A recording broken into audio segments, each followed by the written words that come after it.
Tonight is an event where you'll hear from different women from all walks of life who will share their stories of why they vote. First, before we get started, I would like to recognize our sponsors for tonight's event. YWCA of Harrisburg, Alpha Kappa Alpha Sorority Incorporated, Coalition of Labor Unions, Dauphin County Democratic Committee, the Harrisburg area now, League of Women Voters of the Harrisburg area, Pennsylvania Council of Churches Advocacy, Planned Parenthood Keystone, last but not least, Women of Color Network. We'd like to give a special thank you to the YWCA. If you give up now, you won't know the end. Perseverance is key. Welcome, Jennie Jenkins. Good evening. As a little girl growing up in New Jersey, I can remember how exciting it was to go to school on voting day. I was taught that in America it was an honor and a duty to vote. And I'm thankful to our teachers who allowed us to be a part of that process. It was always fun to go to our classrooms and to the place where we could make believe that we were adults and vote for presidents. We thought we were something at that time. I found out that in New Jersey they have one of the highest voter turnout rates in the country. And I'd like to see Harrisburg give them a run for their money. I think we can do that. I'm excited about knowing we have a choice to make a difference in our future. I hope we all can take this process just a little bit more serious today. It is not about what party someone is in. It's not even about all these things that they say about someone. It's about what are they doing right? Where is their heart at? Are they looking us in the eye? Are they doing what they say they're going to do? I'd like to tell you a little bit about my story about becoming a police officer. I became a police officer because I wanted to be a role model. I wanted, sincerely, for little girls to look at me and say, "Look, a lady police officer," because that's what I did when I was a little girl to my mom, I remember. And I've always asked, how can I be something if I never see anybody that looks like me doing it? So I set out to do it myself. Now people always say, "Jennie, you wear your heart on your sleeve," but I'm okay with that. Someone has to be passionate for our next generation. So after applying for a police officer, I took the written test and passed that, and I was invited to the physical agility test. I prepared for the test the best way a 35-year-old woman could. A single mom with 3 children. Yes. I was highly motivated though. Raising 3 children on your own is tough enough. Raising 3 children that were now looking at me with that same curiosity that I had when I was a little girl. So that was even tougher. I had to pass this test.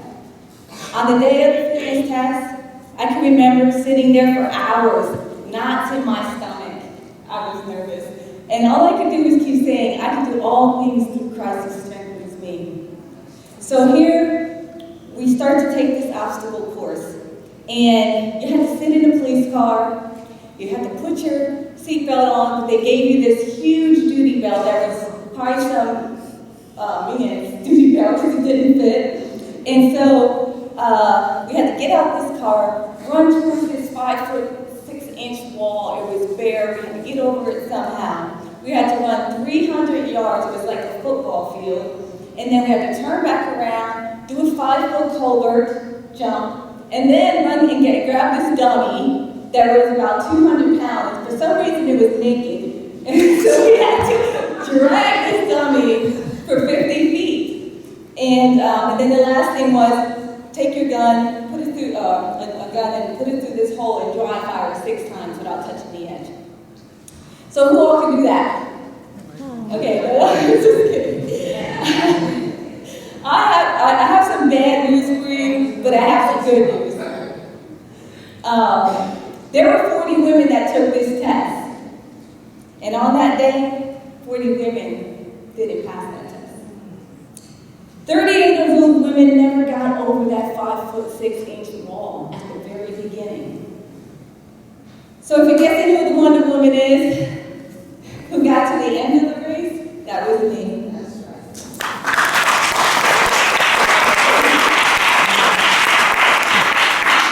I pushed through the whole entire obstacle course, but when it came to the last thing where you had to put the gun through the hole, the silly gun decided to get stuck right there.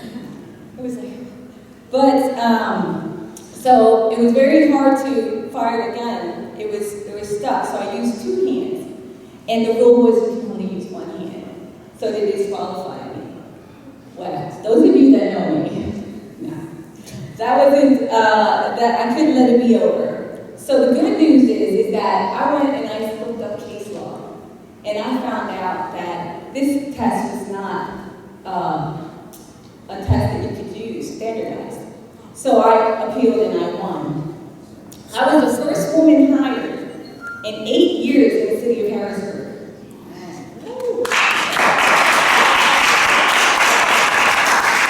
I've earned over 15 merit awards, 2 unit citations, and I was awarded the Officer of the Year in 2012.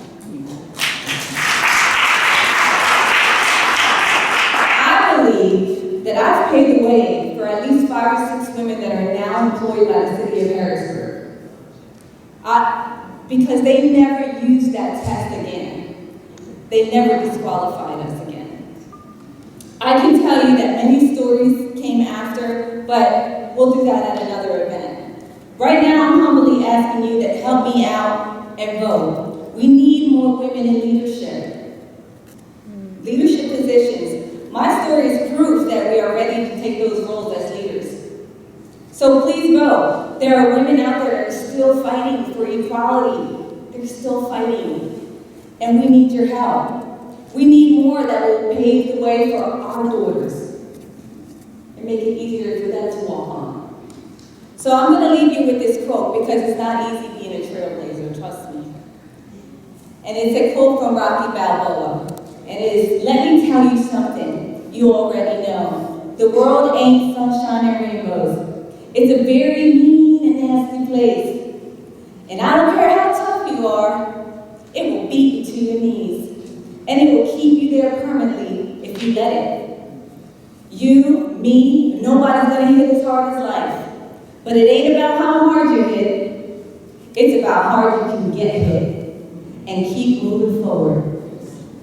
How much can you take and keep moving forward? That's how winning is done. So I'm asking you to help Harrisburg win, help United States win. We need you to vote. We need you to vote for on the local level, and we need you to vote on the national level. So thank you very much.